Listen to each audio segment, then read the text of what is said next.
menghitung fakta-fakta yang ada di persidangan dengan apakah peristiwa itu memang benar atau tidak. Jadi kita berharap sangat besar kepada JPU untuk bisa menjadi lembaga yang memang betul-betul bergerak untuk bersama-sama menegakkan keadilan. Tidak sekedar mesin penuntut umum dan juga hakim pun tidak sekedar menghakimi, tetapi dia menjadi sebuah bagian untuk munculnya keadilan.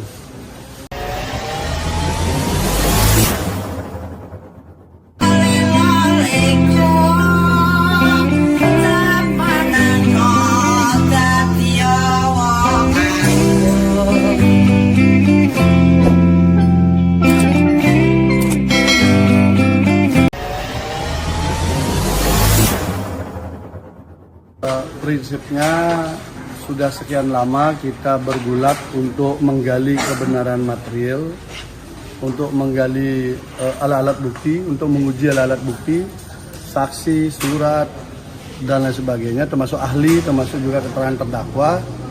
Maka saya kira segalanya kita serahkan sekarang dengan kearifan jaksa penuntut umum dan majelis hakim sebagai lembaga negara yang ditugaskan negara untuk mengawal keadilan.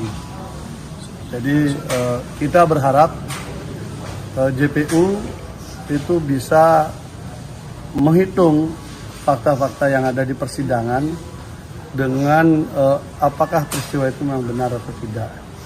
Jadi kita berharap sangat besar kepada JPU untuk bisa menjadi lembaga yang memang betul-betul bergerak untuk bersama-sama menegakkan keadilan. Tidak sekedar mesin penuntut umum dan juga hakim pun tidak sekedar menghakimi, tetapi dia menjadi sebuah bagian untuk munculnya keadilan. Jadi saya kira gitu, karena ini sudah proses keterangan terdakwa terakhir kan, sudah selesai semua dan ada fakta yang menarik. Peristiwa yang kedua itu kan muncul dua waktu dari keterangan saksi. Ada yang mengatakan 18 Mei, ada yang mengatakan 20 Mei. Jadi ada saksi yang satu mengatakan bahwa untuk kasus si korban ini 20 Mei. Yang satu mengatakan itu 18 Mei. Ternyata di dua hari angka itu, dua-duanya, itu sudah tadi kita hadirkan bukti bahwa Mas Beki itu justru tidak ke TKP sama sekali. Karena ada kegiatan persiapan jelajah desa. Bukti-bukti rapatnya ada, persiapannya ada, dan sebagainya. Jadi artinya secara alibi tidak mungkin ada sebuah peristiwa di sebuah TKP di mana yang orang yang dituduh sebagai pelaku tidak ada di sana, tapi justru dia hadir di tempat yang lain. Ini untuk peristiwa kedua. Jadi menjadi linier dengan keterangan saksi yang lain yang disebut melihat WA ancaman, yang kemudian disebut menggonceng sepeda motor, atau yang menyiapkan termos bersih minuman air panas. Itu linear karena mereka mengatakan semua tidak pernah ada peristiwa itu. Ternyata tadi sudah muncul alibi di mana di waktu yang sama yang disebutkan salah satu saja, ini tidak dua-duanya. Dua waktu itu berada di tempat lain, bukan di TKP. Dengan ada bukti foto, kebetulan ada orang nge-share kegiatan itu, beliau ada di situ memimpin rapat. Jadi persiapannya jelajah desa dan lanjut kemudian persiapan berangkat jelajah desa. Gitu. Dan itu semua berangkat dari pondok, bukan dari TKP. Bang, terkait masalah keterangan dari saksi yang sebelumnya dibantah dan dibenarkan itu apa aja yang dibenarkan, Bang? Saksi yang dibenarkan adalah ada proses pengenalan, interview, tetapi lokasinya salah. Lokasi itu di teras, itu sama semua. Tidak ada spesial hanya korban dibuatkan tempat tersendiri, itu nggak ada. Sama semua dan itu linear dengan saksi-saksi yang lain yang mengatakan ada di situ. Kemudian proses bahwa ada pernah didatangi orang rame-rame itu memang betul, tapi konteksnya adalah konteks organisasi, di mana ada gerakan yang ingin menumbangkan beliau untuk berhenti menjadi ketua umum OPSID, Organisasi Pemuda Sidikiyah. Dan beliau sebenarnya menyampaikan, tidak masalah saya kalau diganti, yang penting itu atas perintah Pak Kiai. karena yang menunjuk beliau adalah Pak Kiai gitu loh.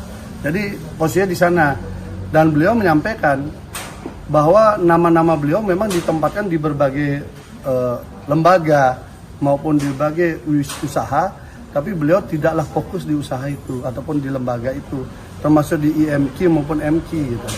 Karena beliau juga mengatakan linear dengan saksi sebelumnya, beliau memang pernah dimintai untuk mengajar, itu mengisi ruang kosong tahun 2012. Tahun 2013 sampai sekarang itu tidak pernah mengajar. Jadi tidak pernah menjadi guru.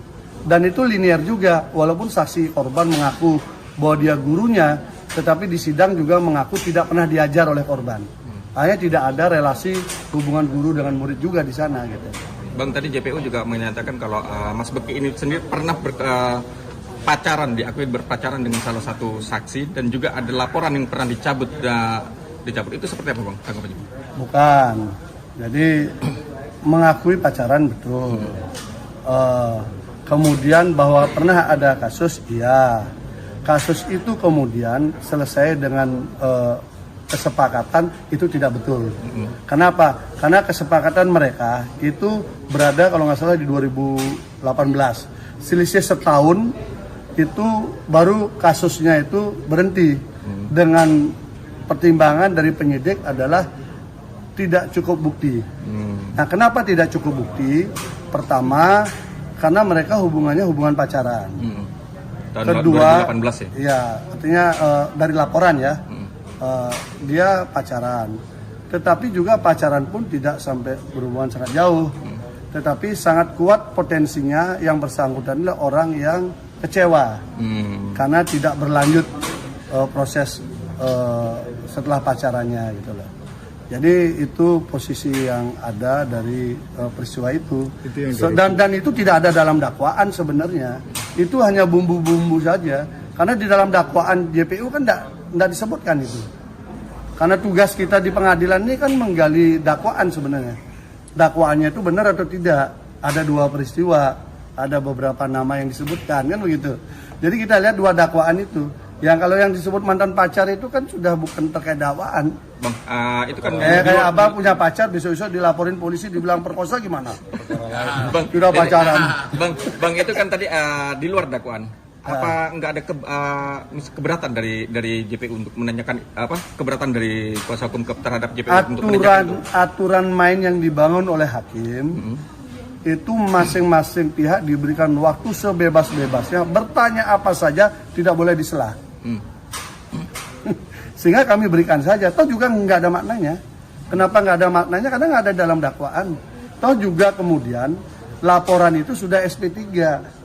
Kalau kasus sudah di SP3 dan bukan delik aduan, ini ya, tidak ada istilah perdamaian itu menyebabkan kasus itu berhenti. Karena itu bukan delik aduan, itu delik umum. Delik yang harus diukur dengan alat bukti, terbukti atau tidak. Sehingga ketika itu dianggap tidak cukup bukti oleh penyidik, maka kasusnya dihentikan setahun kemudian. Jadi yang menghentikan itu bukannya terdakwa, bukan juga pelapor. Jadi yang menghentikan itu adalah penyidik. Itu.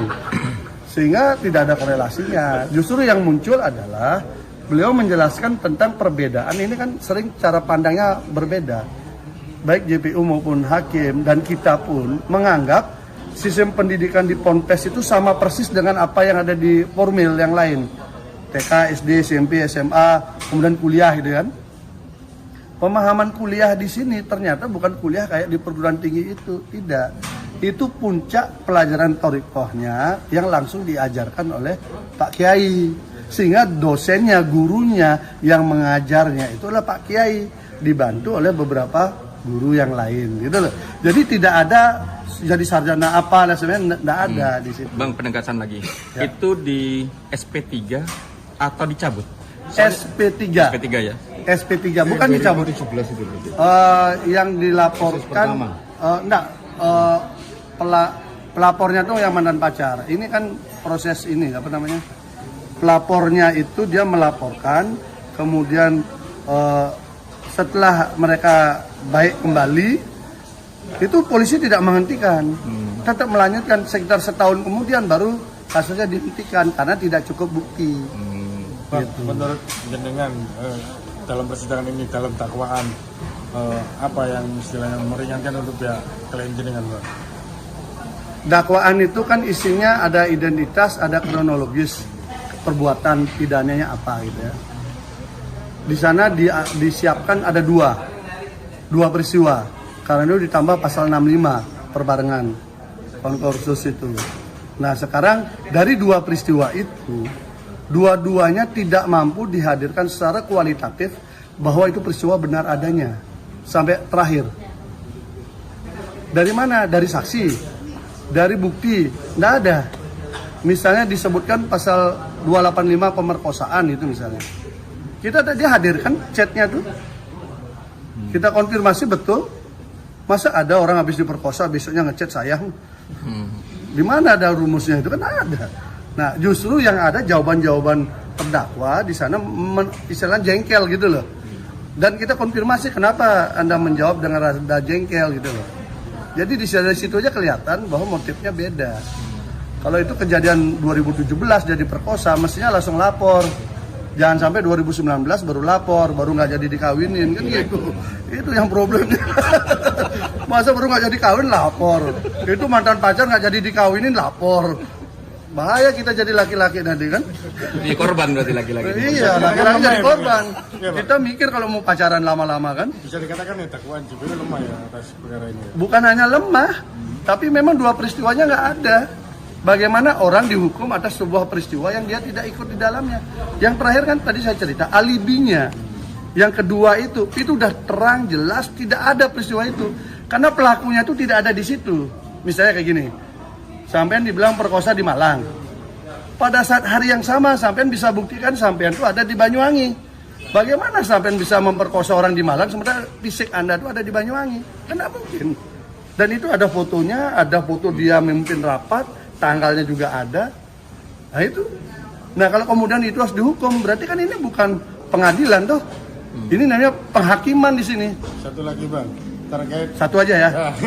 satu lagi, nama korban yang tidak pernah dihadirkan JPU di persidangan menurut kacamata Tadi jenengan, muncul lagi, ya ini yang lucu. Tadi muncul hakimnya antusias mengejar nama itu. JPU juga antusias mengejar nama itu. Tapi kami minta untuk hadirkan kok nggak mau ya. Heran juga kita. Jadi tadi di nama itu disebutkan bahwa JPU berkali-kali lagi menyebutkan itu. Aneh aja kita. Kenapa nggak mau dihadirkan? Hakimnya juga satu hakim anggota antusias menjawab soal itu. Ya istilahnya untuk membuka kotak Pandora ini. Antusias mengejar itu, tapi nggak dihadirkan juga di sini. Aneh kan? Harusnya dihadirkan kan enak, tidak penasaran lagi kan? Dan kami udah siapkan alat bukti untuk melakukan membuka kotak Pandora itu. Sayangnya nggak kepake kuncinya kan, kotaknya nggak datang. Gitu bos. Oke, makasih Bang. Thank Ya. you, thank you. Kasih ya. Sip.